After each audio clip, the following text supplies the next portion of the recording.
아, 그게 더 편하네요. 이런 데는 이제 이동해서 편해. 이제 그런 큰 거 할 때는 상관없는데.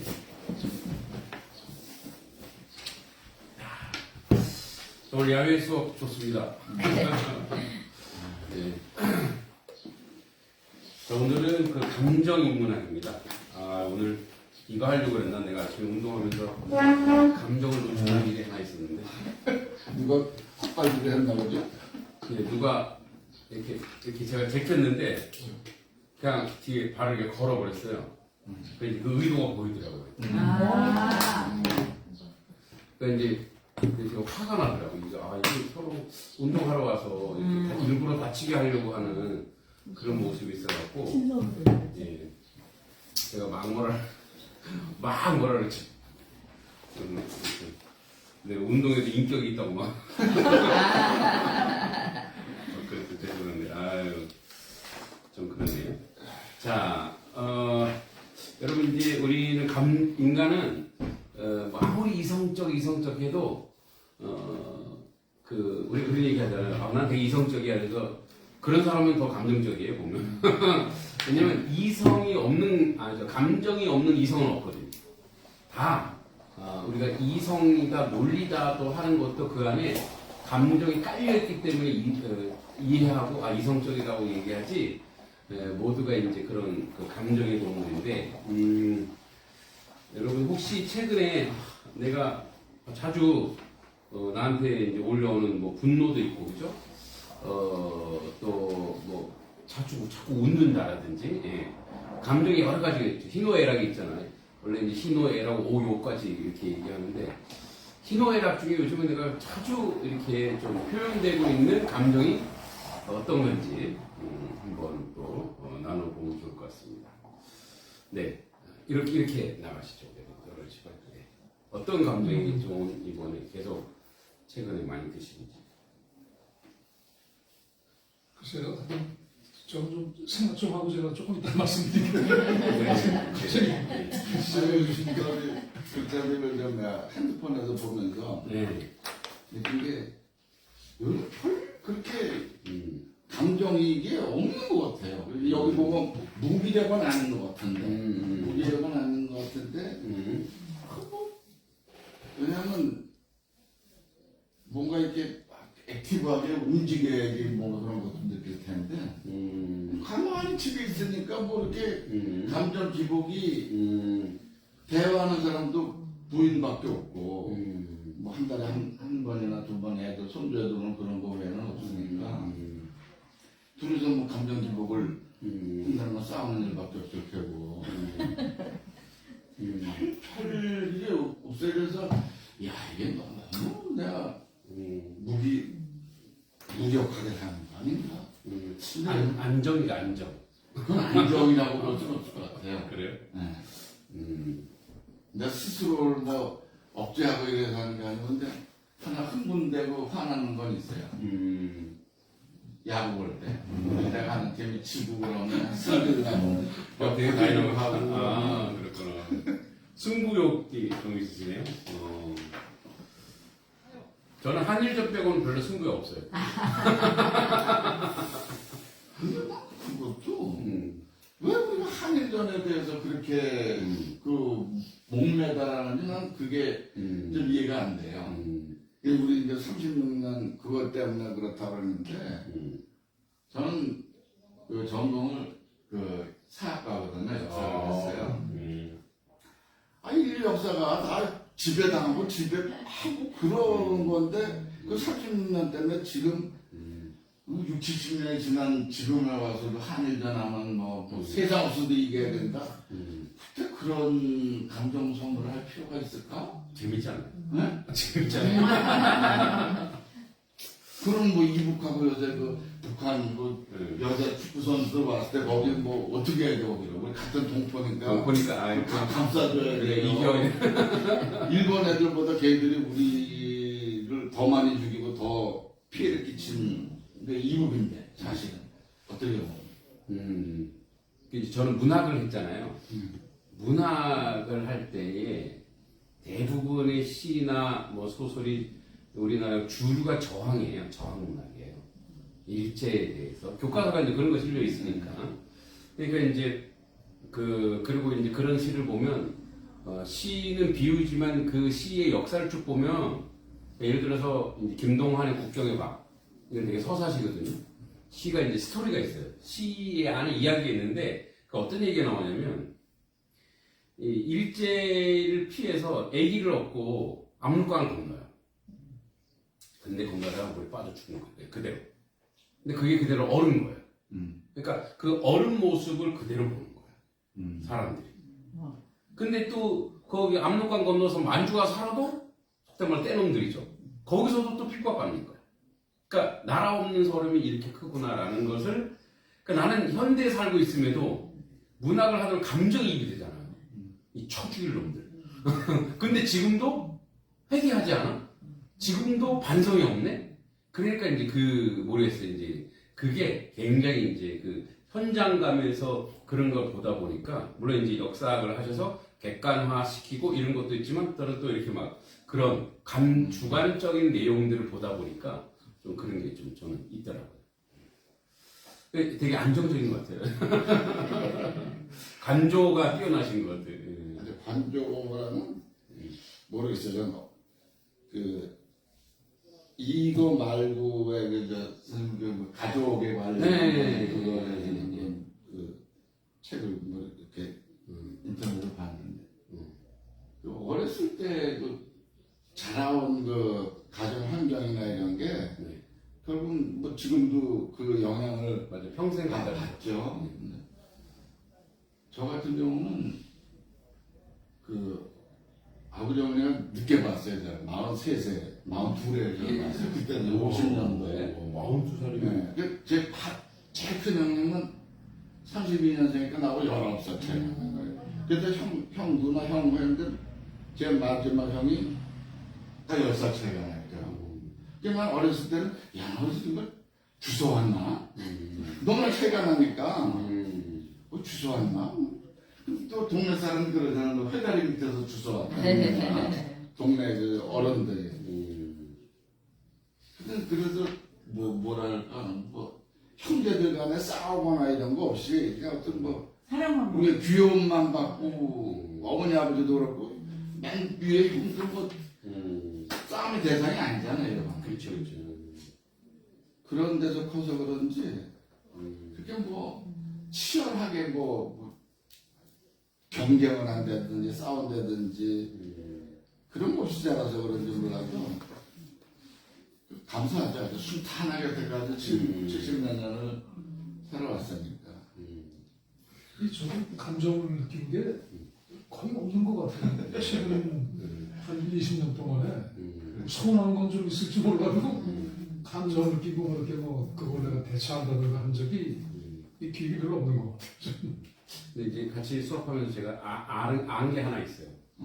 자녀 얘기할 때는 조금 얼마씩 내용을 어때는데 그런 게 있구나. 네. 그 사모님은요? 저요? 감정하면 이제 남편이 떠오르고 주대장이 남편이죠. 저는 요즘에는 감사에 대해서 좀 깊어진 감사가 조금 느껴지는 것 같아요.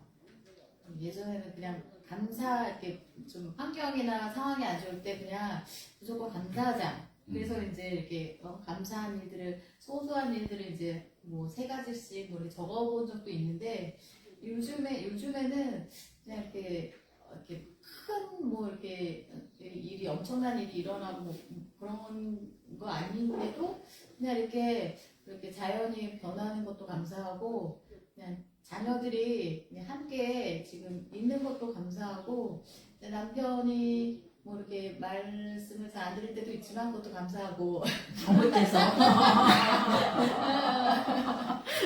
소관성이 있는 거예요. 그래서 이제 하고 싶으신 거를 좀 마음껏 할 수 있는 것도 감사하고 그래서 좀 이렇게 감사한 것들이 그냥 이렇게 조금 더 이렇게 조금 더 진하게 감사한 그런 게 좀 이렇게 제 안에서 느껴지는 것 같아요. 그게 성경 구절에 있는 거예요? 뭐 범사에 감사하라. 데살로니가 지금 사모님 말씀 들으면서 그렇죠. 매사에 감사하는 마음 갖고 살면 뭐 그죠? 성경 말씀을 잘 실천하고 계시네. 네. 자, 예, 또.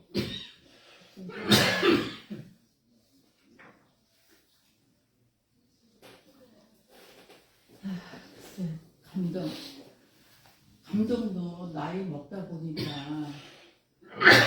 감정을 내봤자 표현해봤자 소용이 없는 것들이 너무 많은 것 같아요. 결국은 내가 손해야. 효과를 해봤자. 그러니까 그냥 무시하고 넘어가든지 아니면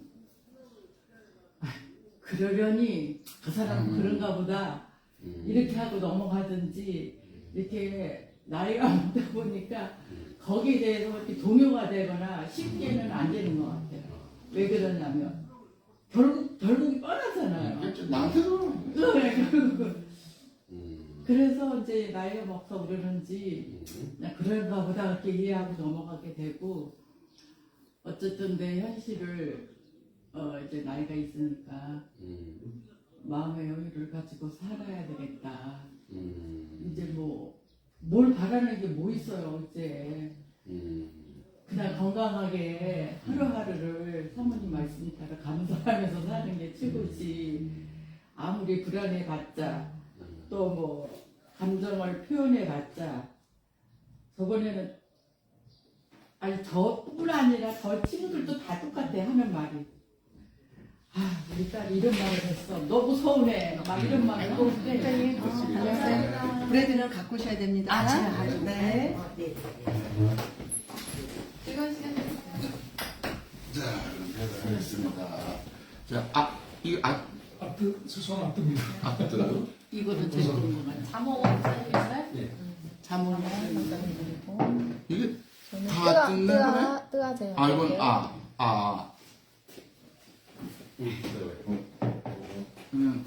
안 회장님 뜬가 보네. 아니 이 앞뒤 이런 얘기는 언제부터 나온 거예요? 전 요새만 요새는 젊은 세대하고 소통을 해야 돼요. 네, 계속 말. 이것도 빵까지. 짧게 해주세요. 네. 감사합니다. 그러니까 소통을 잘 안 하는 거예요. 근데 젊은 애들이 어른들하고 소통을 잘 안 하려고 그래요. 젊은 애들 안 하려고 그러냐면 자기네들 이해를 못하니까. 못하니까. 분열을 그래서 아까도 얘기하다 말했지만 자기 딸이 궁금해가지고 이게 뭐를 물어봤는데 아유 엄마 뭐가 그렇게 궁금해요. 아유 그냥 뭐 모르고 질문하시면 안 돼요. 이렇게 그게 얼마나 상처인데. 그게 엄청 상처가 되시는데 아유 저는 그런 거 하도 수없이 겪어가지고 이제는 그런가 보다 해요. 그랬더니 아유 근데 그냥 서운하더래요. 그래서 그런 말을 하는데 이제는 서운할 것도 없고 그런가 보다. 너도 내 나이 되기 전에는 모르니까 또 나도 가만히 생각하면 우리 어머님한테 내 생각을 해보면 돼. 내 생각을 해보면 돼. 그래서 그냥 모든 것이 자꾸 접게 되더라고요. 나한테 괜히 뭐 이렇게 영향 가는 행동과 생각을 하고 싶지가 않은 거지. 자연스럽게 포기가 이제 예, 포기하는 게 해봤자. 감정도 조금 가라앉는. 해봤자니까. 근데 어느 순간인지는 잘 모르겠지만은 이거 여기 내용도 그렇고 가족 관계도 그렇고 그런 생각이 들어요. 내 마음 같지가 않다. 그래서 감정이 소모가 되고 가족 간의 관계도 내 마음 같지가 않을 거 아니에요. 근데 내 마음하고 다르다는 걸 인정하면은 그 감정 소모나 그런 게 없을 텐데. 근데 그게 아니라 다 내 마음 같기를 바라거든. 나 같기를 바라고. 내가 생각하는 만큼 쟤도 딸도 상대방도 날 생각해 주면은 그렇게 되면 안 돼요. 그래서 그 마음만 왔다 갔다만 안 하면 뭐 감정 상할 일도 없고 자식들에 대해서 그 서운하게 느낄 때가 제일 그때거든. 내 맘 같지 않을 때. 내가 저를 어떻게 키웠는데 이 생각이 들어가면 안 되는 거야. 내가 너를 어떻게 키웠는데 생각이 들어가면 그 순간부터 안 되는 거야. 맞아. 근데 우리 딸이가 맨날 어떠세요? 어떤 분? 저는요 완전히 반대예요. 요새 어. 한 1년 딱 1년 됐거든요. 남편 이제 그렇게 하고 지금 근데 이제 바쁘게 살 때는 싸울 일이 별로 없잖아요. 별로 막 볼 일이 별로 없으니까. 그러고는 이제 싸우면은 그 다음 날 내가 피곤하니까 아유 알았어 됐어 이렇게 이제 넘어갔던 부분들이 이제는 같이 있으면서 그리고 이제 여기는 나는 아픈 사람이야 라는 거를 깔고 가는 거예요. 그렇죠. 기본. 그러니까 그거를 깔고 나한테는 무조건 잘해줘야 되고 무조건 뭐 해야 되고 이게 너무 이상하게 확 바뀌면서 강해졌어요. 원래 이런 사람이었어? 그거를 1년 동안 느끼면서 제가 감정 조절이 안 되고 근데 이제 그거를 나는 서운해하는 거를 표현을 해야 되는데 표현하기가 싫어진 거예요. 치사해서요. 그러다 보니까 그게 막 이렇게 쌓이더라고. 그래서 야 늙어가면서 아름답게 늙고자 하는 것이 나의 하나의 무슨 우리 여자들은 그렇잖아요. 나이 먹어가면서 그래도 다 손주들한테 자식들한테 뭐 이렇게 존경받고 대접받고 하려면은 뭐 이런적으로는 다 알지요. 근데 그게 내가 지금 1년을 살면서 그게 안 되더라고요. 그러니까는 감정 조절이 안 되고 그 다음에 표현하는 것을 일단은 접어버리기 시작하니까 이게 거기서 오는 문제가 굉장히 커지더라고. 그래서 요새는 그냥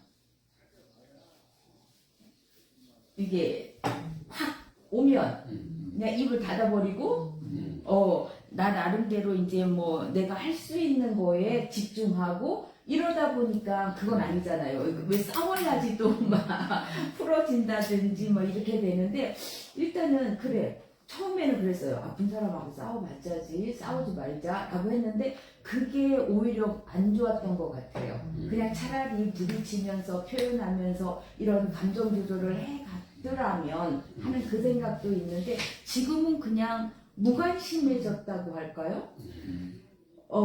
그냥 뭐 감사해서 이렇게 받아주고 이게 아니고 그냥 그래 봤자지 해가지고 놔버린 게 아니라 요 1년 사이에 제가 겪지 못했던 그런 감정들이 너무 뒤죽박죽이었어요.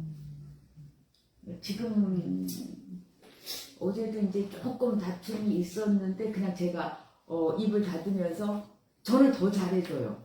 근데 그것이 이거 위선이야 라고 생각할 정도로 이 상대방도 그걸 느낄 거 아니야. 남편도. 내가 잘해주는 걸? 아니. 그럼 부인이 옛날하고 다르게 그걸 느낄 거라고. 느끼지만은 나는 아픈 사람이야. 이게 딱 깔려있더라고. 그러니까 그건 굉장히 이기적인 거잖아요.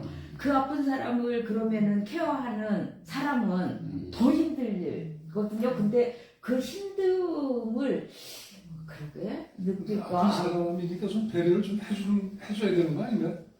너무 많이 해주잖아요. 너무 많이 너무 많이 해주잖아요. 조금이라도. 왜 그러세요? 너무 많이 해준다고요. 근데요, 그렇대요. 그래도 부딪혀야 된다는 거예요. 그러니까는 제가 1년 동안 느낀 게 그래 아프니까 그래 내가 이해하자 그러면서 내 감정 내가 아픈 막 상처받은 거를 퍼냈어야지 그게 나도 이게 맺힌 게 없었을 텐데 그냥 그래 나 혼자 삭히고 나 혼자 그거를 묻어뒀던 것이 이제는 그렇게 생각이 되더라고요. 그러니까 우리가 내가 참는다 생각하고 내가 뭐 봐줘야지 이렇게 하면은 그게 언젠간 또 터지잖아요. 네. 언젠간 누적되고 그리고 거기서 안 터지면 또 다른 데 가서 터지고 그래서 이 풍선처럼 어디를 누르면 다른 쪽으로 튀어나오게 돼 있거든요. 근데 이제 우리가 풍선이 말고 타이어가 들어요. 타이어. 왜 이제 배가 이렇게 선착장에 딱 들어올 때 그 이제 부딪히면은 튕겨서 서로 이제 튕겨서 나가지만 그래도 그 타이어니까 이제 눌러졌다 다시 원위치 되잖아요. 그러니까 그래서 이제 배에도 그 타이어가 있고 여기 선착장에도 타이어가 있잖아요. 이렇게. 이렇게. 뭐냐면 부딪히라는 거예요. 부딪혀. 근데 부딪히면 이제 눌리잖아요. 눌렸다 다시 이제 원위치가 되도록. 그러니까 원위치라고 하는 게 타이어처럼 꼭 다시 타이어가 되는 그런 게 아니라 그 방법이 생긴다는 거예요. 부딪혀서. 갈등을 둘이 이제 힘들다 이렇게 하다가 보면 이제 그 갈등에 대해서 보면 처음에는 생각이 싫어. 뭐 좀 해야지. 또 생각이 싫어. 뭐 좀 해야지 하면서 그게 뭐 좀 해야지가 나름 자기 방법대로의 이 갈등과 이 아픔을 해소하려고 하는 노력이에요. 자꾸. 예. 뭐 운동을 해야지, 뭐 책을 읽어야지, 어떤 사람은 술을 먹어야지 이런 식으로 자꾸 이렇게 하다 보면서 부딪히다 보면 길이 생긴다는 거예요. 우리 이제 길이 난다랬잖아요. 뭐 이렇게 옷도 자꾸 입다 보면은 안 입으면 그러니까 버려지는 거지만 자꾸 입고 있다 보면은 이제 길이 든다 이런 것처럼 그렇게 하라 그러더라고요. 왜냐면 예를 들어서 내가 이 사람이 나 때문에 참고 있구나. 나 때문에 있나 없거든. 처음에 고마운 것 같아도 이렇게 한다고. 나 무시해? 나를 사람 내가 아프다고 나를 이제 인간 취급도 안 하는구나. 그러다 나는 이제 언젠가 요양원 보내고 이걸 버리겠지. 이렇게 생각한다고요. 그래서 우리가 이제 오늘 주제가 감정 인문학이잖아요. 감정 통제의 대상이라 해석의 대상이라 해석. 그러니까 이제 어떻게 해석이라는 좀 의미를 자꾸만 이제 두고 그 의미대로 이제 가는 건데 이제 뭐 제가 이제 오늘 이제 간증인데 오늘 이제 경험했던 건데 그러니까 이제 그게 우리가 이제 운동은 건강해지려고 운동하는 거잖아요, 그죠? 건강해지려고 운동하는 건데 근데 이제 그 운동하면서 이제 서로 막 부딪히고 하다 보면 뭐 이렇게 세우기도 하고 하는데 이제 오늘은 제가 상대편 그 분이 저한테 이건 굉장히 노골적이다라고 제가 느낀 거죠. 그러니까 제가 고의적으로. 네, 이제 그 느낌이 너무 잘하신 거 아니에요? 네? 이게 안 배워가지고. 어떻게 하셨어요? 근데 이제 경기에 대해서 그런 느낌을 딱 받으면 저도 모르게 이제 이게 분노가 올라오는 거예요. 화가 너무 이제 분노가 올라와서 나도 모르게 확 했는데 속된 말로 내지른 거죠, 나도. 근데 이제 사실 목사로서 그 다들 목사님이지만 내가 목사로서 이래 그래서 제가 막 주변에서 상처받지 말고 제가 저한테 상처받은 거예요. 내가 이 말을 내가 왜 했지? 이거 여기까지 내가 참았어야 되는데 근데 이 말을 참아서도 해야 되는데. 예. 그래서 내가 제가 이제 말을 화가 나면 더 잘해요. 뭐 가리면서 친구가 막 이제 자기도 이제 미안하지만 내가 막 그런 말한 것에 대해서 이제 그 친구도 화가 난 거거든요. 너는 잘못했으면 잘못한 내용과 표정이 그거냐? 이런 식으로. 그건 잘못한 게 아니잖아. 자존심 부리지만 너가 잘못했으면 그 표정과 내용도 잘못하는 사람의 자세로 맞춰. 그러니까 저쪽에서 이건 뭐야? 이제 그래서 서로 이제 하고 다 이제 해결이 됐음에도 그렇구나. 제가 이제 근데 감정에 여러 가지 역효과도 있지만 감정에 이제 명함이 있는 거예요. 장점도 있는 거예요. 그래서 이제 또 어떤 분은 그 부분은 짚고 넘어갔어야 됐다. 안 그러면 다음에도 또 그럴 수 있다. 뭐 이런 식으로 이제 노출이 된 것에 대해서 이야기를 계속 하더라고요. 저도 이제 그런 건데 여러분 이제 우리가 아까 초장에 제가 얘기했듯이 우리는 사실은 뭐 어떤 사람이 이성적이다 논리적이다 이성적이거나 논리적인 사람은 세상에 한 명도 없어요. 모두가 감정을 기반한 뭐 이성화 뭐 논리화지. 이 사람은 되게 논리적이야. 근데 사실 그 논리의 그 안을 쳐다보면은 그런 거거든요. 어떤 사람이 대단히 논리적이다고 하면 그 사람은 그만큼 겁이 많은 거예요. 겁이 많고 그런 건데 어떤 사람 되게 감정적이다고 하면 그 사람 안에 뭔가 있어 아픈 게 있어요. 그 예를 들어서 되게 저 사람 왜 이렇게 시끄러워 막 괜히 막 말이 많고 막 이렇게 하잖아요. 그러니까 그 사람은 사실 굉장히 세상에 두려운 게 있는 거예요. 두려움. 왜 이제 우리 개들이 유난히 많이 짖는 개 있잖아요. 그게 무서워서 그런 거거든요. 자기가 이제 이 소리를 지르면서 그 무서움을 어떻게든 해소해 보려고 더 막 짖는 거거든요. 그러니까 이제 사람이 딱 보면 어떤 사람은 조용한 사람인 그 내면에 어떤 다른 게 또 있고, 제가 최근에 이제 요즘에 하여튼 시간만 나면 저희 이제 취미 활동이 뭐 운동이기도 하지만 시간만 나면 문학 공모전에 공모하는 거예요. 틈만 나면 글 쓰고 근데 그게 또 재밌어요. 그리고 야 오늘도 한 건 올렸다.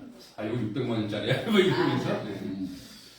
최근에 이제 우리 그 과학 그 카이스트인가 어디 과학 거기서 그 이제 국가에서 하는 재단에서 과학 단편 소설을 응모하더라고요. 과학 단편 소설.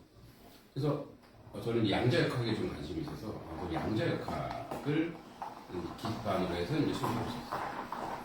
근데 이제 그 양자역학에서 우리가 이제 양자라고 하는 것은 사실은 우리가 이제 관측된 것만 보고 이제 그 단편적으로만 해석하잖아요. 저 사람이 저럴 거야라고. 근데 사실은 그 사람이 이런 면도 있고 이런 면도 있고. 그러니까 지금 뭐 우리 사모님이 이제 그런 얘기도 했지만 그 예를 들어서 뭐 창세기에 빛이 있으라. 근데 아직 태양은 없어요. 근데 우리 태양에 이제 발광을 해서 이 빛이 있는 걸로 이제 그렇게 하는데 사실은 빛이라고 하는 에너지가 사실은 존재하는 거고 또 태양은 관측된 대성으로 존재하는 거다. 그러니까 이게 한 일회성이 없고 전부 다 이 양자역학처럼 여러 가지 다양성이 있다 사람에게는. 그 사람의 감정도 양자 역할으로 한번 봤을 때 사람의 감정이라는 것도 이 사람이 저 사람이 화를 냈어. 그럼 그 사람이 화낸 게 그 사람의 전부가 아니거든요. 그 사람이 화냈을 때는 그 안에 어떤 배경들이 있는 거죠. 배경들이 있고. 그러니까 화라고 하는 감정만 있는 게 아니에요. 그 사람 안에는 두려움도 있는 거고 슬픔도 있는 거고 아픔도 있는 거고 자기 그러니까 이런 여러 가지 이제 그런 감정들이 계속 있는 건데 근데 그거를 이제 분석하는 거예요. 예를 들어서 우리가 이제 이해한다 그랬잖아요. 해석한다 그러면 이해하는 거예요. 그러니까 우리가 저 사람은 이해가 안 가. 그럼 이제 그 사람을 조금 더 알아가면은 그래 그래서 그랬구나. 그래 왜냐면 스토리가 없는 인생이 없거든요. 그리고 그렇게 되면 스토리가 없는 감정이 없어요. 다 스토리가 있는 거예요. 저도 화를 낸 이유가 왜 나를 왜 서로 안 다치기로 하고 와서 운동하는 건데 왜 뭐 이런 식으로 스토리가 다 그 안에 다 있는 거라는 거죠. 그래서 이제 이걸 해석이라고 하는데 이제 저도 학생 아이들을 많이 다루다 보면 엄마들이 저한테 불만을 얘기할 때가 있어요. 목사님 얘는 이거 조심시켜야 돼요. 얘는 이렇게 돼요. 근데 그 엄마도 이해하고 그 아이도 이해하는 거예요. 그 엄마는 두려운 거예요. 이러다가 저 아이가 혹시 우리 애를 어떻게 하지 않을까 이런 두려움이 있는 거예요. 그걸 어떻게 해달라면 그걸 봐달라는 얘기예요. 그럼 거기다가 아이고 어머니가 뭘 모르시네. 그래서 그럼 더 화만 나는 거예요. 근데 뭐야? 이분의 감정이 지금 이렇구나. 이분의 두려움이 이렇구나. 그래서 이제 이 아이를 또 그분한테 이해시키는 거예요. 얘는 또 왜 그랬는지, 얘는 왜 그렇게, 얘도 사실은 겁이 많다 보니까 막 애들한테 막 동생들하고 소리 빽빽 지르고 막 확 하고 막 하고. 그러니까 이런 것이 그 안에 있다 보면은 그렇네. 이해하는 거죠. 자, 이제 그러면은 우리도 이제 아까 얘기했듯이 남편이 보니까 아픈 게 무슨 벼슬이라고. 그래요. 아프면 조용히 아프진 거야. 아프면 좀 겸손하게 아프든가. 겸손하게 아파요. 겸손하게. 늘 고맙다고 얘기하고, 내가 말이야. 감사해요. 안 아픈 사람이 아픈 사람 병 가는 게 얼마나 힘든데. 저도 이제 우리 어머니가 한 2년 담도 암으로 돌아섰는데 2년 고생하셨거든요. 이제 우리 그래도 형제가 많아요. 4남매가 거기다 이제 뭐 결혼하고 그랬으니까 뭐 저희 아내도 가서 좀 돌보고 저도 이제 갔는데 사실 그 엄마가 이제 아플 동안에 계속 거기 붙어 있을 수는 없잖아요. 뭐 이것도 하고 저것도 하고. 근데 이제 가끔 가다가 내가 이제 어디 잠깐 통화를 좀 오래 할 때가 있어요. 엄마가 여기 계시니까 당뇨 돌아가실 것도 아니니까 지금 필요한 것도 없으니까 밖에 나가서 1시간 통화하고 엄마 니는 뭐하러 왔어? 너 여기 뭐하러 왔어? 엄마 방금 그럼 뭐 엄마 옆에서 내가 뭐 계속 있을 수는 없는 거잖아. 그랬더니 그러면 올라가 막 그러는 거예요. 근데 이제 그런 거면 이제 먼저 이해를 해보는 거죠. 엄마가 왜 화를 냈지? 외로운 거예요. 그리고 죽음이 가까워온다고 하는 것은 그냥 외로움이 아니잖아요. 존재에 대한 외로움이죠. 내 인생이 이렇게 끝나는구나. 그래서 그래도 그 부모가 마지막에 잡는 건 혈육이죠, 혈육. 내 아들, 그리고 내가 첫째였거든요. 내 장남이 그래도 좀 사랑스러워서 이렇게 좀 해주고 헤어짐을 줬는데 정말 맨날 보니까 자기 볼일 보는 거예요. 여기 와서도 지 볼일 보고 있는 거예요. 그러니까 엄마 입장에서는 그게 화가 나고 그게 짜증이 나는 거예요. 미워서도 아니고 뭐 이렇게 그러니까 그런 상황들을 보면은 또 엄마가 또 가련하고 또 이해가 가는 거야. 그렇구나. 그래서 엄마가 외롭겠구나, 힘들었겠구나 이렇게 생각이 들고 이제 우리 상대방에서 이제 우리가 병 가는 사람을 제가 경험해 보니까 저희 코로나 기간이었어요. 어머니가 그 아프실 때가. 그래서 그 뭐죠 이렇게 뭐라 그래요? 병간을 해주시는 분. 간병이 또 없는 거예요. 코로나 때문에 안 되니까. 그러니까 지금은 괜찮은데 코로나 되다 보니까 막 중국 사람들 막 귀국해버리고 막 옛날에 이제 그런 그 교포들이 많이 있잖아요. 없는 거예요, 막 사람. 그리고 막 한번 구하려면 대기가 많고 막 그리고 비싼 게 엄청 비싸고 300만 원씩 줘야 되고. 물론 뭐 돈이야 형제들과 좀 모아서 좀 내긴 하면 되는데 사람이 없는 거예요. 그렇다고 전부 다 직장 생활하고 있지. 예? 또 양육하고 있지. 그러니까 거기 또 붙어 있을 수도 없는 거지. 그러니까 그런 환경과 그런 상황들 속에서 이제 그 노출된 감정들이 것을 자꾸만 저는 저렇게 했을 때 자꾸 해석을 해보는 거야. 내가 한 번 더 그 내 감정도 자꾸 해석을 해보는 거야. 그러니까 통제에 대한 내가 하지 말았어야 되는데 이게 아니라 그래 내가 그때 이런 내용이어서 그랬구나. 우리 남편이 이렇겠구나 지금. 이게 어떤 뭐 아파서 유세라기보다도 또 외로울 수도 있는 거고 이 미래가 또 어떻게 될지 모르는 그런 힘겨움이 있을 수 있기 때문에 그 나름대로의 어떤 그런 그 고민과 어려움이 있는 것 같아요. 자, 여기 보면은 우리 첫 번째 그 강의 도입에 넷째 줄에 우리는 감정을 느끼면서 정작 자기 감정을 제대로 설명하지 못할 때가 많습니다. 여러분 그거 아시죠? 화가 났을 때 우리 아이들을 가르치다 보니까 제가 이제 뇌과학에 좀 관심이 많아서 보니까 분노하거나 화가 났을 때 머리에서 약간 녹색 침전물이 나온대요. 타액처럼. 근데 그게 치매에도 그런 증상이에요. 그래서 화를 냈을 때 그 순간에 상황 파악이 안 된대요. 화가 나면. 상황 파악이 안 되고 그리고 순간적으로 망각을 한대요. 그러니까 분노에만 집중하는 거예요. 네, 그래서 왜 막 화나면 막 뭐 물불 안 가리잖아요. 그게 바로 그때 그 침전물이 막 완전히 자기 현실을 망각하게 된다는 거죠. 네, 그런 식으로. 그래서 왜 화가 났어라고 물으면 그냥 짜증이 나서 해석이 안 되죠. 왜냐면 지금 화가 났는데 왜 우울해라고 하면 그냥 힘들어. 감정은 분명 우리 안에 있는데 우리는 그것을 해석하는 언어를 잃어버린 채 살아갑니다. 오늘 사회는 감정을 자꾸 관리의 대상으로 만듭니다. 화를 줄여야 한다. 불안을 없애야 한다. 우울을 빨리 극복해야 한다. 긍정적으로 생각해야 한다. 그래서 사람들은 자기 감정을 실패처럼 여기기 시작합니다. 화가 나면 내가 부족한 사람 같고, 그죠? 화가 나면 내가 왜 그랬지? 이렇게 또 탄식한다는 거예요. 슬프면 나는 이렇게 감정적이야? 뒤처진 사람 같고, 우울하면 무너진 사람처럼 느낍니다. 그러나 오늘 우리가 읽는 감정 수업은 전혀 다른 이야기를 합니다. 감정은 제거해야 할 적이 아니라 이해해야 할 언어라고 말합니다. 감정은 인간의 내면이 보이는 신호이며 삶을 이해하는 하나의 창이라고 말합니다. 오늘 강의는 이제 그래서 감정은 사실은 살려고 하는 거예요. 살려고. 자, 감정 수업은 조금 특별한 책입니다. 이 책은 한 사람이 저서가 아닙니다. 정신과 의사 크리스토프 앙드레, 철학자 알렉산드르 졸리엥, 수도승 마티우 리카르 세 사람이 함께 인간 감정에 대한 대화하는 형식으로 구성되어 있습니다. 이 점에 흥미로운 이유가 있습니다. 한 사람은 의학, 한 사람은 철학, 한 사람은 이제 종교, 수행으로 보는 거죠. 이 책은 단순히 심리책이 아니라 삶 전체를 바라보는 감정철에 가깝습니다. 특히 중요한 것은 이 책이 감정을 없애야 하는 문제로 보지 않는다는 점입니다. 우리는 흔히 감정을 통제하려고 합니다. 화를 참으려 하고 슬픔을 감추려 하고 불안을 없애려 합니다.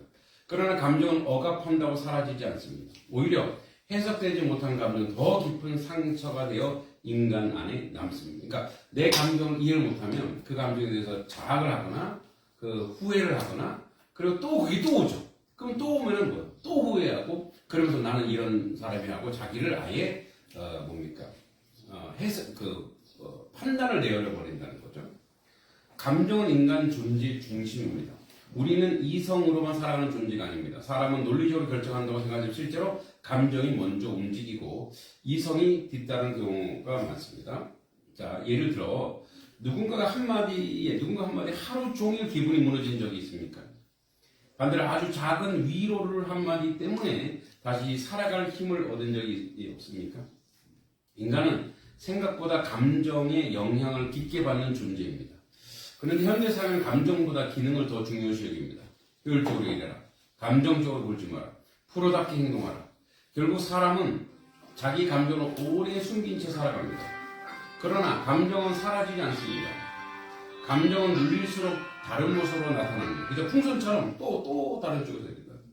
억눌린 분노는 냉소가 되고 표현되지 못한 슬픔은 무기력이 되고 오래된 불안은 자기 혐오가 됩니다. 감정수는 바로 이 지점을 말합니다. 감정을 억압하는 삶은 결국 자기 자신과 멀어지는 삶이 됩니다. 이제 우리 교보세 얘기를 합니다. 우리 큰아들이 고등학교 다닐 때 그림을 이제 유학 갔다 와서 이제 그림을 너무 그리고 싶었는데 이제 자기가 이제 이렇게 나름대로 그림을 무슨 대회에 그런데 다른 선생님 미술 선생님이에요. 미술 선생님이 이제 의심한 거예요. 야, 이게 진짜 네가 그린 거야? 미술하면서 그려준 거 아니야? 뭐 이렇게 하니까 얘가 너무 기분이 나빠. 왜 내가 그렸고 단지 미술학원에서 선생님한테 저 이렇게 그려서 낼 건데 어떻게 생각하세요? 그래서 조금만 받은 거라는 거죠. 고치지도 않고 그대로. 근데 이제 자기는 자기 나름대로 이제 우쭐했죠. 잘 그리니까 자기 나름대로. 그래서 당연히 1등 할 줄 알았는데 7등을 했대요. 그러니까 이제 미술 선생님 자기 담임과 이제 갈등이 생기기 시작하는 거예요. 그런데 어느 날 이제 그래서 얘가 이제 아무래도 안 되겠다. 자기는 자퇴하고 검정고시 봐야 되겠다 이렇게 결정하고 우리 집에서 저도 이제 거기 그 학교 교장 선생님을 알아요. 그 같은 그 교단의 그 장모님이고 해서 그래서 그렇게 했는데 얘가 그래도 자기는 그림은 그 좋아하니까 이제 CA 있죠, CA 이제 클래스로 나눠서 이제 자기 취미 활동이나 하는 거 거기 이제 얘 또 미술을 들어가요. 미술을 하는데 그 미술 선생님이 너는 인마 자퇴하려면 여기 왜 왔어? 그러니까 얘가 상처를 받은 거죠. 예. 그래서 얘는 또 자기 나름대로 이제 그걸 추스리고 또 집에 가기보다 그냥 도서관에서 책을 빌려갖고 도서관 안에서 책 읽기보다 거기 이제 대강고등학교인데 거기 이제 그 입구에 딱 들어가면 여기 중학교 고등학교가 있고 거기 이렇게 넝쿨이 있어요. 이렇게 칡넝쿨이 있고 벤치가 있어요. 그 벤치 앞에서 책을 읽었대요. 이렇게. 근데 그걸 지나가다가 고등학교 2학년 문학 선생님이 본 거예요. 너는 무슨 사연이 있어서 여기 앉아 있냐? 근데 너 황석영이라고 알지? 소년 등과. 그러니까 황석영이 19살 때 문단 그 신춘문예에 당선됐거든요. 그걸 이제 문학하는 사람을 이제 등과한다는 소년 등과를 해야지. 야, 너는 그럴 사람이 될 수 있겠다 하고 딱 지나가요. 한 번도 나를 만난 적도 없고 본 적도 없는 선생님이 그 한마디에 완전히 일을 얻고 힘을 얻은 거예요. 그죠? 그러니까 자기 담임 선생님을 자기에 대해서 잘 아는데도 상처를 주고 있고 이 선생님 처음 만났는데 되게 큰 위로를 주고 물론 얘가 어릴 때 책을 참 많이 봤어요. 책도 독서도 참 많이 했기 아버지가 하도 책을 읽으라 해서 독서를 참 많이 했는데 그러한 그 누군가의 한마디 누군가의 뭐 비난 그 정도로 인간은 연약하다는 거예요. 아무것도 아닌데 그래서 우리가 칭찬은 고리도 춤춘다고 하잖아요. 그러니까 칭찬을 많이 하라는 이유가 그 한마디 때문에 아이 인생이 바뀔 수 있는 거죠. 예. 그리고 힘을 얻을 수 있는 거고 위로를 얻을 수 있는 거예요. 사모님이 계셔서 참 이런 얘기가 좀 그런데 집에서 이제 우리 아내는 이제 뭐 서로 사랑합니다. 꼭 이런 얘기를 이제 자주 해요. 이제 남자들은 또 그게 알았다고. 그 이제 표현해야 되는데 알잖아. 뭐 이렇게 그렇게 되는 거죠. 그러니까 늘 이제 그런 이야기가 습관화되고 자꾸 해주면 그 사람의 말과 언어는 지난번에 얘기했지만 돌아온답니다. 회귀. 그러니까 말과 행동은 회귀 본능이 있대요. 말한 대로 나간 게 그 말한 대로 돌아와요. 뭐 이건 성경도 얘기하고요. 제가 불경에도 그런 얘기했고, 그러니까 모든 성현들이 얘기하는 거. 너에게서 나오는 것이 너에게로 돌아갈 것이다. 네. 그러니까 어떤 사람 누군가를 비난하고 욕하면 그게 자기한테까지 돌아오게 돼 있는 거고, 어떤 사람이 선한 말을 하면 그 선한 말이 다시 그에게 돌아오게 돼 있다는 거죠. 그러니까 이게 인간은 약해요. 그러니까 그래서 인간은 뭐예요? 아주 감정적인 동물이고, 그러니까 자기 스스로 다짐하고 감정하고 결단하는 것보다 더 강력한 게 뭐냐면 외부에서 무언가를 딱 얘기해 줬을 때 그 사람이 가지고 있는 힘과 이 에너지는 엄청나요. 왜냐하면 우리가 아까 밥 먹었잖아요. 또 빵도 먹고 있네. 맛있잖아요. 여러분, 우리는 왜 밥을 먹고 빵을 먹어야 될까요? 에너지는 외부에서 들어오게 돼 있어요. 그러니까 우리 인간은 내부에서 그걸 공급을 생산하거나 공급을 못해요. 항상 외부에서, 그래서 우리는 항상 결핍이에요. 그래서 하루라도 물을 먹지 않으면 죽는 거고, 밥을 먹지 않으면 죽는 게 인생이에요. 그래서 항상 그래서 그 겸손함을 이해해야 돼요. 나는 나 혼자 살 수 없는 인생이구나. 우리는 절대 독불 장군이 없어요. 천상천하 유아독전 안 된다고요. 그러니까 자기 혼자 살아가는 인생이에요. 우리가 지금 제가 여기 있는 것도 뭐 아내도 있지만 아이들도 있지만 뭐 교인들도 있고 저희 어머니도 있고 저희 형제들도 있고 그 모든 사람들의 그 뭐 큰 희생이 아닐 수도 있지만 희생과 헌신과 보호와 양육을 통해서 내가 여기 존재하는 거거든요, 사실. 그래서 우리가 감정도 그래요.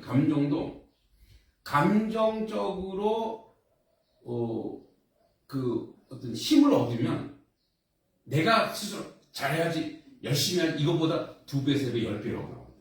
그죠? 내가 결단하고 나 열심히 하려는데 와, 너 정말 잘하더라. 야, 너는 어떻게 그렇게 잘해? 이렇게 하면 뭐 더 힘이 나는 거예요. 그래서 우리는 어떤 우리 내 내면의 감정과 이런 것들을 내가 좋은 것으로 받으려면 자꾸 내가 좋은 것을 내보내야 된다는 거예요. 자, 이 책에서 매우 중요한 감정과 하나가 불안입니다. 현대는 늘 불안합니다. 미래가 불안하고 관계가 불안하고 경제가 불안하고 노후가 불안합니다. 심지어 행복한 순간에도 불안합니다. 이 행복이 오래 갈까? 그죠? 언제 무너질까? 왜 인간이 이렇게 불안할까요? 제가 말합니다. 불안은 인간이 미래를 상상할 수 있는 존재이기 때문에 생기는 감정이라고. 왜? 자꾸 우리 미래를 자꾸만 생각한다는 거예요. 내일을 자꾸 생각하는 거예요. 자, 즉 불안은 결함이 아니라 인간다움의 일부입니다. 그래서요, 우리나라는 사실 우리나라 사람들 미래가 없었대요. 우리나라 사람들. 그렇죠. 어제와 오늘은 있는데 내일은 한자다. 그러니까 내일이 원래 미래가 없는, 왜냐면 하루 먹고 하루 살기도 힘들었던 인생이었거든요. 근데 자꾸 미래를 상상하는, 근데 어떻게 상상하느냐? 행복이 아니라 불안으로 상상한다고. 불안. 그러니까 불안은 결함이 아니라 인간다움의 일부라는 거예요. 문제는 불안을 느끼는 것이 아니라 불안을 해석하지 못하는 것입니다. 예를 들어 어떤 사람이 실패가 두려워 아무것도 도전을 못합니다. 나는 그러나 자세히 들여다보면 불안 밑바닥에 이런 마음이 숨어 있습니다. 나는 인정받고 싶다. 나는 버려지고 싶지 않다. 나는 사랑받고 싶다. 결국 감정은 인간 내면의 가장 깊은 욕구로 드러납니다. 자, 분노는 무엇을 말하는가? 많은 사람들은 화를 나쁜 감정에서 느낍니다. 그러나 책은 분노 자체보다 중요한 것은 왜 화가 나는가라고 묻습니다. 분노는 인간 내면의 경고등입니다. 내가 무시당했다고 느꼈을 때, 상처받았을 때, 또 억울한 일을 억울할 때, 존중받지 못하고 느낄 때 분노가 생깁니다. 문제는 대부분 사람은 자기 분노를 해석하지 못한다는 것입니다. 그래서 화를 타인에게 폭발시키거나 반대로 자기 안으로 삼켜버립니다. 그러나 인간의 감정은 억압도 폭발도 아닙니다. 이해입니다. 나는 왜 이렇게 화가 났지? 내 안에 무엇이 상처받았지? 이 질문이 중요합니다. 감정을 이해하기 시작할 때 인간은 비로소 자기 삶을 이해하기 시작합니다. 저도 그냥 온실 속의 하초처럼 장남의 장손에 대해서 이제 많은 걸 혜택을 받고, 그래서 이제 그 왜 시골에 이제 갈 때 어머니한테 어머니가 다음 주 언제 좀 갈게 이잖아요. 그러면 이제 가면은 동생들이 짜증을 내요. 오빠 얘기하지 말고 와. 오빠가 언제 온다고 하면 우리는 진짜 오빠 때문에 만두 빚어야 되지, 뭐 해야 되지, 청소해야 되지. 아니 오빠가 도대체 뭐라고? 이거는 장남한테 그치, 옛날에는 그랬어요. 장남이다 모든 게. 근데 그러니까 갑자기 오라는 거예요. 준비 못하게. 그러니까 저는 시골에 가면 원래 이게 먹는 밥인가 보다. 겉절이를 좋아하거든요. 겉절이 원래 있나 보다. 만두 원래 이렇게 있나 보다. 뭐 고등어 이렇게 있나 보다. 우리 동생들은 우리는 그런 거 쳐다보지도 먹어보지도 못해. 오빠가 와갖고 완전히 맡기는 거야. 그 정도야 내가. 그러는데 저는 어릴 때 생각하면 저는 난 부족함이 없었는데 하면 동생들은 우리는 부족 그 추성이었어 뭐 이렇게 얘기해요. 그 뭐냐면 사실은 우리가 이제 우리 삶 속에서 우리 삶의 내용 속에서 어릴 적에 있는 그런 기억들이 있잖아요. 그런 기억들이. 그래서 그런 기억들 때문에 나는 이렇다라고 생각하지만 사실은 그 기억들이 존재하고 그 기억들이 만들어지기 위해서는 많은 어떤 사연들이 스토리가 있다는 거예요. 그래서 슬픔은 이렇대요. 해석할 때. 슬픔은 인간을 깊게 만든대요. 현대사는 슬픔을 빨리 극복하라고 말합니다. 잊어버려. 털어내. 긍정적으로 생각해. 그러나 슬픔은 그렇게 쉽사리 사라지지 않습니다. 오히려 충분히 슬퍼하지 못한 감정은 오래 인간 안에 남습니다. 저도 이제 장례식장이나 누구 후배들이나 어른들한테 그런 얘기를 못하는데 후배들한테 많거든. 슬플 때 슬퍼할 수 있어야 더 건강해지고 우울감도 사라지고 그리움도 사라지더라. 많거든. 이렇게 얘기하거든요. 슬픔은 인간을 깊게 만드는 감정이다. 상실을 경험한 사람은 타인의 아픔을 더 잘 이해하게 돼요. 그래서 많이 울어본 사람이 옆에 또 우는 사람을 끌어안을 수 있대요. 눈물을 흘려본 사람은 다른 사람의 눈물을 함부로 대하지 않습니다. 그래서 슬픔은 인간을 더 인간답게 만들기도 합니다. 깊은 강이 소리를 크게 내지 않듯 깊이 있는 사람들에게 슬픔을 지나온 사람들입니다. 뭐 저희 가정사이긴 하지만 제 형제 중에 우리 동생 하나 교통사고로 죽었어요. 전 기억도 안 나요. 너무 아기 때 죽어서. 근데 이제 우리 외삼촌의 큰 아들이 이름도 영재, 이영재. 근데 진짜 영재였어요. 경상북도 수학 경시대 1등. 그리고 뭐 이제 우리나라 과학고등학교 이제 입학을 앞두고 중3 때 여행을 간 거예요. 그 학교에서. 거기서 기도 폐쇄적으로 죽었어요. 근데 그거는 학교에서 실수를 한 거죠. 빨리 이미 발견했으면 이제 그래야 되는데 거기에 의사도 양선생님도 안 따라갔고 선생님들이 이미 술이 많지가 않으니까. 그래갖고 이제 거기 장례식을 아예 안 옮기고 그 수련회 근처에 어디 장례식을 잡았더라고요. 그래서 저도 이제 제 사촌 동생이니까 근데 우리도 이제 그 같이 사촌 중에 경찰관도 있었어요. 그 형도 가고 저도 쫙 가는데 외삼촌을 봤는데 이렇게 외삼촌이 도리가 감정이 없어. 그래서 만나 배고픈데 밥 먹어라. 고생했다. 그러니까 더 이상 내가 외삼촌한테 뭘 얘기 못 하게 되는 거야. 얼굴이 그리고 저 순간 벌써 저 절도해갖고 막 쓰러져서 막 옆에서 막 팔 주물르고 있고. 그거 어떻게 했어요? 지금 막 그 아침에 엄마 다녀올게요. 쌩쌩해서 나가는 애가 시체가 됐으니까. 근데 이제 우리 어머니가 이제 남동생하고 좀 늦게 왔어요. 엄마가 오자마자 이게 어떻게 된 일이야? 거기서 그냥 외삼촌이 푹 꼬꾸라지면서 막 우는 거.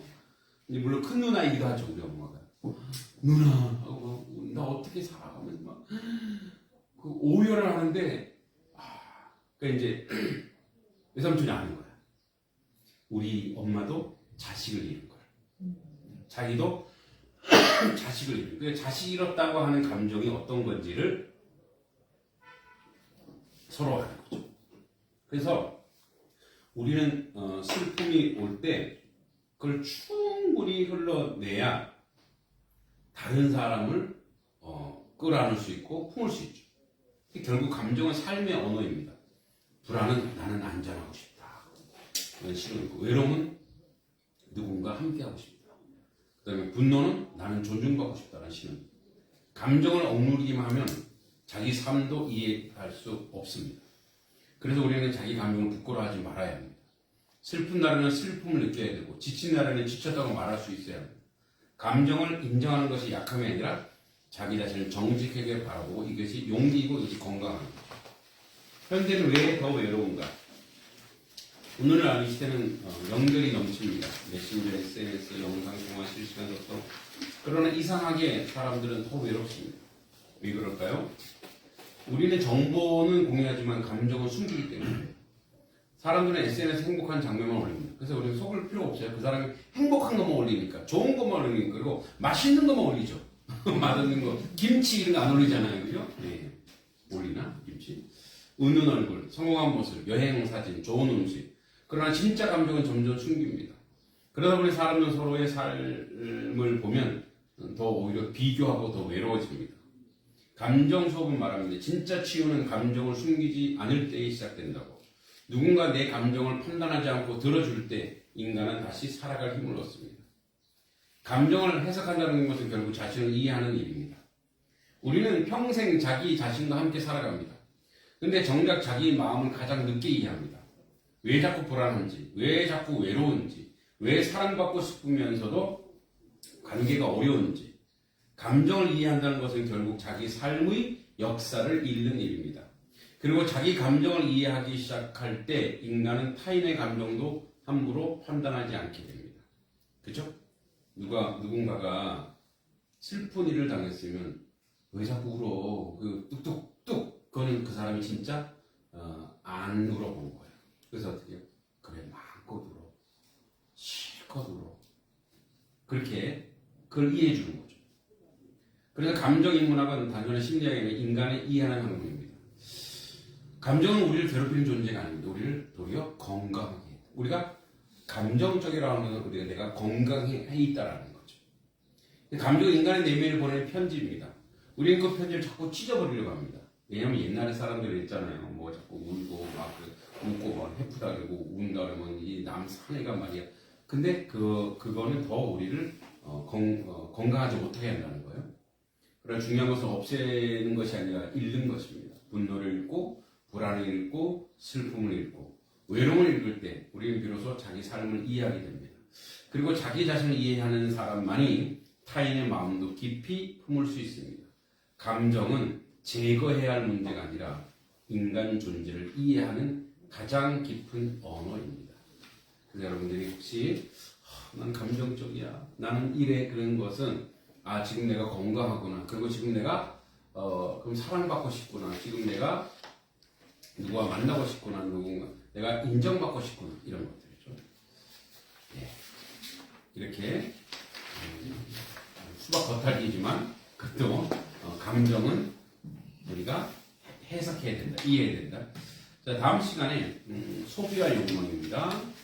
자, 소유를 늘려도 공허가 줄지 않는 이 에리 프롬의 아주 명작이죠. 소유냐 존재냐, 이 책 같이 한번 이거 유튜브에 많이 나와요. 고정이라서 한번 나눠보는 말씀 하도록 하겠습니다.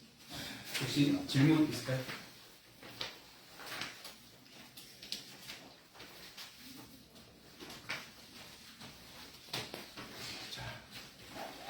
없으면 빨리 앞에 있는 빵을 드세요.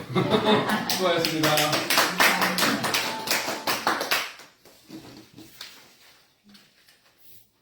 근데 대부분 그 감정을 표현하지 않고 이렇게 억누르고 사는 맞아요. 것이 미덕이다. 조금 더 어른스럽다라고 생각이 그렇지. 들 때가 많아요. 아이들한테도 그렇고. 그런데 오늘 공부를 하면서 그것이 참 잘못.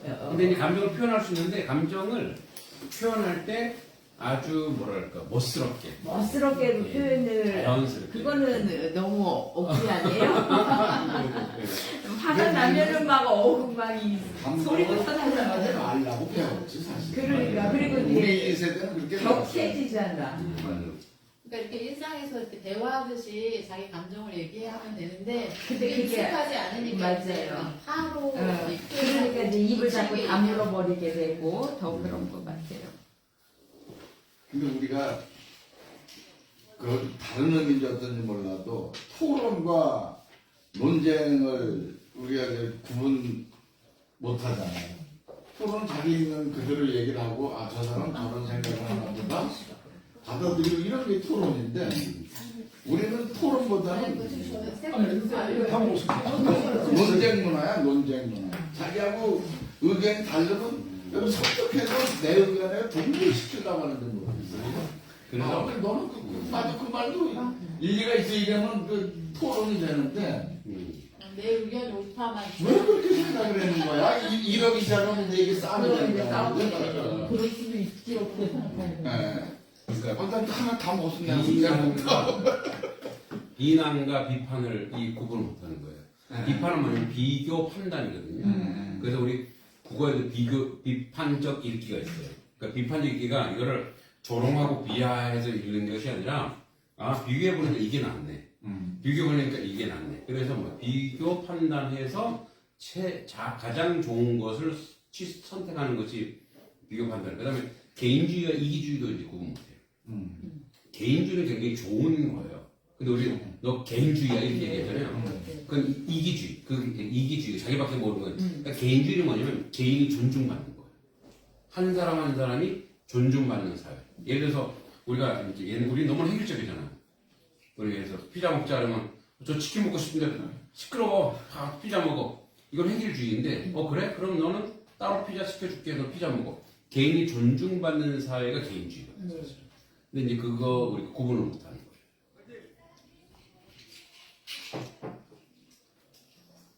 이제 우리 애들 가르치다 보면 항상 저는 되게 민감한 게 용어. 너가 지금 어떤 용어를 선택하고 있지?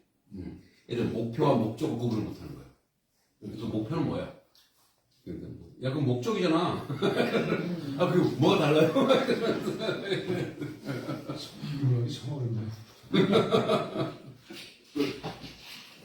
공대세요, 그러면? 아, 전 상대 나왔어요. 근데 아니 제 주변에 저기 국문과 나오신 분이 계셨었어요. 네. 아주 그분하고 얘기를 하면 진짜 짜증이 나는데 정말 이게 왜 우리가 말을 하다 보면은 저기 뭐야 왜 조금 사투리가 있잖아요. 예전이니까 그러면 꼭 그걸 지적을 해가지고 그거는 이거야 막 이래요. 그건 국문과라서 그렇게 그 사람 성격인데 그 사람 말이 항상 그래. 나는 국문과 출신이라 난 그런 거 용납 못해. 꼭 국문과를 저기 하는 거야. 아니다 마신 것 같은데. 근데 왜냐면 요즘에는 되게 사투리, 옛날에 사투리를 표준어를 되게 지향했잖아요. 네. 요즘 사투리를 지향해요. 왜냐면 언어의 다양성 때문에. AI 목소리 사투리. 그러니까 그런 것도 많죠. 네. 근데 하여튼 참 존재들이 그 우리 고전문학의 그 경상도 아니 향가 고려 가요 이 고려 경상도 꽤 많아요. 경상도 많아요. 저 배가 지금 제가 여기 있어서 먹는 겁니다. 저도 드셔요. 아, 뭐 드세요. 아니요 저희는 그만 먹을래요. 아니, 이거 나 하나 다 먹어. 내 목소리 난다 아, 또 드세요.